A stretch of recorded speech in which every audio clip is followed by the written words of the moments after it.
Hola amigos, esta es mi reflexión sobre Baudelaire en sus 200 años. Baudelaire, la otra revolución francesa. La otra revolución francesa la encarnó hacia 1850 Charles Baudelaire. Era el huérfano de un hombre culto y sensible que lo inició en el arte y en la música. Pero su madre, cuando el niño tenía 6 años, volvió a casarse con un coronel al que el arte no le importaba y al que solo conmovían los sonidos de la artillería. Para colmo, ese coronel se convertiría con los años en el gran poder del Segundo Imperio. Charles notó muy pronto que las cosas que más lo atraían, los libros, la música, las obras de arte, ya no cabían en el mundo que le había tocado, que todo eso era holgazanería para el nuevo ideal de la rentabilidad, de la eficiencia, de la administración, que había sustituido a los sueños utópicos de libertad, igualdad y fraternidad. El sueño de una Grecia sin esclavos por el que murieron Camille Desmoulins y Danton, por el que mataron Robespierre y Saint-Just, había cedido su lugar al reino de los tenientes de artillería, de los banqueros y de los traficantes. Ahora se veía como una desgracia tener un hijo que quisiera entintar páginas o embadurnar de óleo lienzos blancos, para no hablar de los que vociferaban locuras en un escenario o salpicaban con manchas los pentagramas. Era la hora del catastro, de la pesa y del tanto por ciento. Baudelaire había heredado una pequeña fortuna y quería derrocharla pronto en asombros y en excesos. Pero cuando su familia vio que le gustaban los lujos estéticos y algunos vicios, decidieron salvarlo de ser él. Lo declararon inhábil y el juez lo condenó a vivir para siempre de una parva renta mensual. No era el derroche lo que castigaban, no era el amor por ciertos placeres y ciertos lujos, era su libertad y su libertinaje, su rebeldía estética, su amor por el ocio, su fantasía. No supieron que estaban criando al cuervo que les sacaría los ojos. Porque la venganza de Baudelaire fue una obra inmortal que se alzó en rebelión contra la hipocresía de su tiempo, contra la sordidez de la vida, contra el utilitarismo mezquino y los viejos sobornos de la virtud simulada, de la caridad oportunista, de la corrupción respetable. Baudelaire era de aquellos que piensan que la vida es un milagro, el universo un misterio, y el tiempo un tesoro que no puede malgastarse en pequeñeces, que el espíritu debe volar en libertad y no esclavizarse bajo el látigo de los poderosos, que aquí vinimos para algo más grande que cumplir horarios y pagar cuotas, que merecemos una vida verdadera y no una celda con instrucciones vigilada por un gendarme. Era el último revolucionario. Creía en la belleza, en la libertad y en la felicidad. En tiempos en que el poder solo necesitaba gente dócil y sin sueños que remara en la galera provista de relojes del gran capital. Los artistas tenían que morirse de hambre mientras pintaban sus cuadros sublimes, para que después los magnates los tasaran en millones de dólares. El arte valía mucho, pero los artistas no valían nada. Había que despreciar su manera de soñar y hacerles la vida imposible. Una siniestra maquinaria de la resignación y la pobreza se había instalado sobre la sociedad gracias al poder de las burocracias, la ferocidad de los ejércitos y el poder intimidatorio de los clérigos. La negación de la libertad, la burla de la sensibilidad, el freno a la imaginación, sostenían la opulencia de unos amos insensibles sobre la miseria física y la pobreza espiritual de los pueblos que solo debían trabajar o mendigar, resignarse y callar. Qué tiempos esos en los que el crimen y el despotismo campean por todas partes, pero solo se trata como crimen la insubordinación, la libre opinión y la disidencia. Cuando no puede haber más verdad que la que imponen las escuelas, la que decretan los gobiernos y la que disparan los cañones. El soborno del cielo, el chantaje del infierno, el poder de las costumbres, las trampas de la justicia que premia al corrupto y castiga al ingenuo, la tiranía de las grandes palabras que encubren grandes manipulaciones, son sus eficaces instrumentos, y también la tiranía del buen gusto que santifica la opulencia, adorna la arbitrariedad, consagra la simulación y al mismo tiempo ridiculiza la sencillez, la pobreza y la espontaneidad. Baudelaire rompió a cantar y lo que dijo no se parecía para nada a la corrección ni a la moderación. Se alzó contra unas ideas estereotipadas del bien, de la salud, de la normalidad, del orden, de la corrección, de la belleza, y dijo que todas esas mentiras eran en realidad los fierros de la opresión y los peldaños del infierno.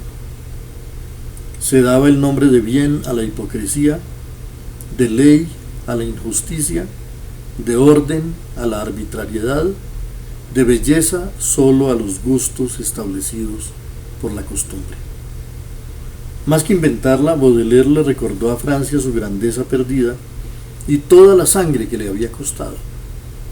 Francia tardó en asimilar esos desafíos y primero llevó al poeta a los tribunales, pero en la libertad, en la complejidad del debate intelectual, en la indignación ciudadana, en el amor por el arte y la pasión por la literatura, en la curiosidad por el mundo y el refinamiento de la vida, hoy se siente la huella de Baudelaire por todas partes. Las flores del mal configuraron el diagrama desafiante de la modernidad, el retrato convulsivo del desorden que se había instaurado en el mundo con el fracaso de la revolución. No solo extremó la crítica romántica al utilitarismo y a la mezquindad del mercado, sino que cambió el tono e hizo que el verso pasara de la queja a la diatriba y del dibujo armonioso a la denuncia indignada. Y esa crítica solo se podía lanzar desde el lugar del maldito, del desterrado. La sociedad podía ver en el artista un paria y en el soñador un loco, pero eran la belleza, el amor y la imaginación lo único que podía salvarnos cuando los mercaderes y los depredadores pusieran el misterioso universo en peligro. Los que reducían el milagro de la realidad a lo apenas medible y negociable eran los locos verdaderos, que no podían entender la lengua de las flores y de las cosas mudas, que no podían ver en la naturaleza ese templo de columnas vivientes de donde brotan a veces confusas palabras, ese bosque de símbolos donde los ecos se confunden en una tenebrosa y profunda unidad, y que nos observa con una mirada familiar. Su lenguaje era bello y vigoroso, pero además continuamente desafiante. Dijo que la estulticia, el horror, la avaricia gastan nuestros espíritus y trabajan nuestros cuerpos, que los pecados son tercos y los arrepentimientos cobardes, que creemos que podemos lavar nuestras manchas con unas cuantas lágrimas viles, que no es Dios sino el demonio quien sostiene los hilos que nos mueven, y que encontrándole atractivo a cosas repugnantes, cada día descendemos un paso hacia el infierno. Los lectores no estaban acostumbrados a que la poesía hablara así. Sus metáforas eran rudas y sus imágenes directas. Baudelaire no venía a endulzarle la vida a nadie, sino a sacudir, a indignar y a perturbar. Todavía hoy ni la República de Francia ni la República de las Letras saben muy bien dónde poner a este renegado que dudó de la virtud, del bien, de la belleza, de la salud, de la civilización, de la pureza de las grandes instituciones, y que lo dijo con pasión, con elocuencia y con ferocidad. Hay un poema, La negación de Pedro, donde Baudelaire le pregunta a Dios Padre cómo, después de crear una humanidad débil, falible y pecadora, le manda a su hijo para que ella lo atormente y lo mate, y nos hace creer que ese nuevo crimen va a purificar a la especie. No es posible que sea un sacrificio grato a Dios hasta el punto de moverlo al perdón, que unos verdugos infames perforen el cuerpo de su hijo con clavos y lo cubran de escupitajos. Baudelaire hasta se pregunta si es que a Dios le gusta oír las quejas y las blasfemias de los huérfanos y los atormentados, si eso le suena como una sinfonía. 2 siglos después, los versos de Baudelaire todavía queman a quien los toca, pero nadie se atreve a arrojarlos porque en ellos palpita algo poderoso y sublime. Su poema A una carroña, donde se atreve a pensar que el cadáver de una bestia en descomposición puede ser objeto del arte, tema de la belleza, es tan inquietante que el lector no sabe si arrojarlo con asco o besarlo con veneración, porque es imposible dudar de que allí hay algo bello a pesar de su repugnancia. Fue en esa frontera entre lo bello y lo repugnante donde el artista moderno descubrió sus nuevas verdades. Aprendió que la dignidad del arte no está en buscar la belleza donde ya sabemos que se encuentra, sino tal vez donde nos dijeron que no estaba.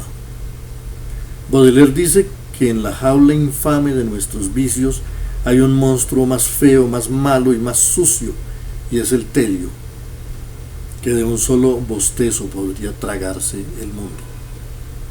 Pero ¿qué es el tedio sino la muerte de la grandeza? Baudelaire ama el recuerdo de las edades desnudas, donde los cuerpos eran bellos, saludables e impúdicos, donde el amor era algo natural y espontáneo, donde la diosa de la fecundidad amamantaba al universo con sus ubres morenas. Dijo que ahora teníamos naciones corrompidas, bellezas lánguidas y rostros corroídos por los chancros del corazón, pero que esas razas enfermizas no podían dejar de rendir homenaje a la juventud, a la santa juventud, porque en ella está la promesa de la regeneración del mundo, a la juventud de aire sencillo y de mirada limpia como el agua corriente, que todavía está cerca del mundo elemental y que puede aún florecer, perfumar y cantar.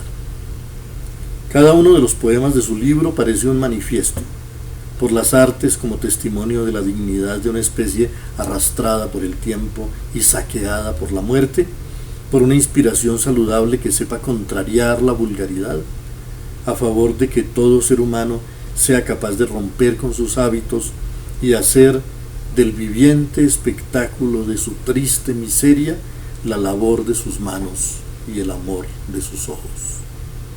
Se diría que nunca un poeta había traído tantos temas nuevos al horizonte de la poesía, y uno incluso se pregunta si eso es lícito, si no existe el peligro de que una obra naufrague en la novedad, en la ilusión del cambio, en las urgencias de lo actual. Y hay un poema, El viaje, donde Baudelaire termina admitiendo que esa es su búsqueda central. Cielo, infierno, ¿qué importa?, dice, con rumbo a lo desconocido, para encontrar lo nuevo. Tal vez se deba a eso, a su radical búsqueda de la novedad, que Baudelaire prefirió mantenerse protegido por las estructuras métricas y las músicas de la tradición. Si eran tan nuevos su tono, sus temas, sus imágenes, necesitaba atrincherarse en lo reconocible, y si algo le permitió sortear la resistencia de los lectores y el rechazo del poder, fue la extrema corrección de su lenguaje, los refinamientos de la forma y la expresividad de su ritmo.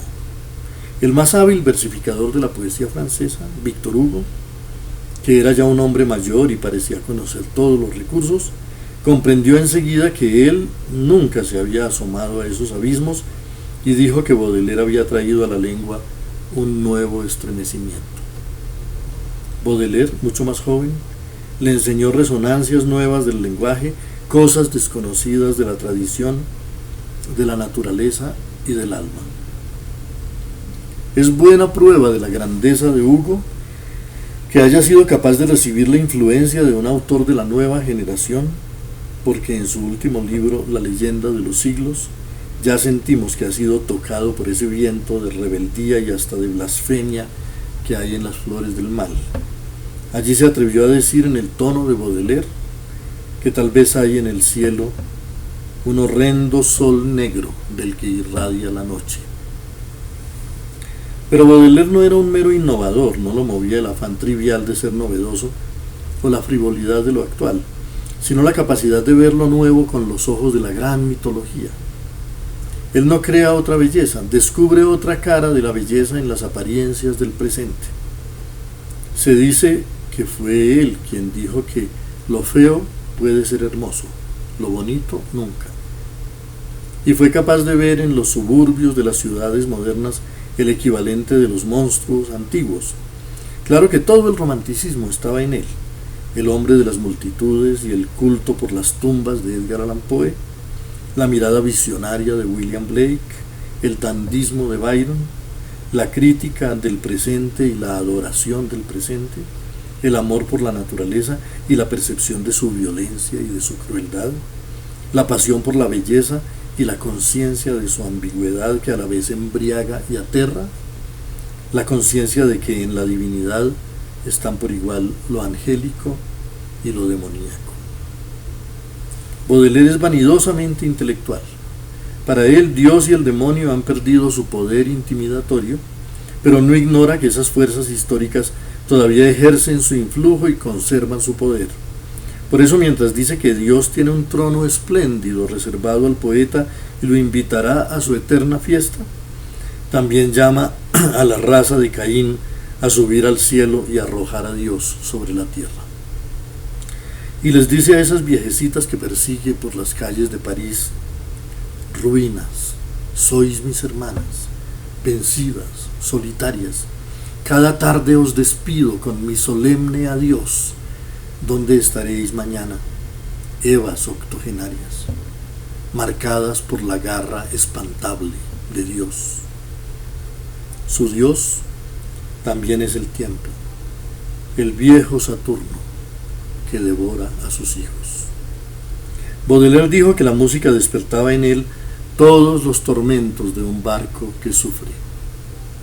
Y finalmente saludó a la belleza, diciéndole que el destino la sigue como un perro, pero que no importa si ella, que nos abre la puerta a algo infinito, viene del cielo o del infierno, ya que su efecto sobre nosotros es hacer menos opresivo el paso del tiempo y menos horrible el universo.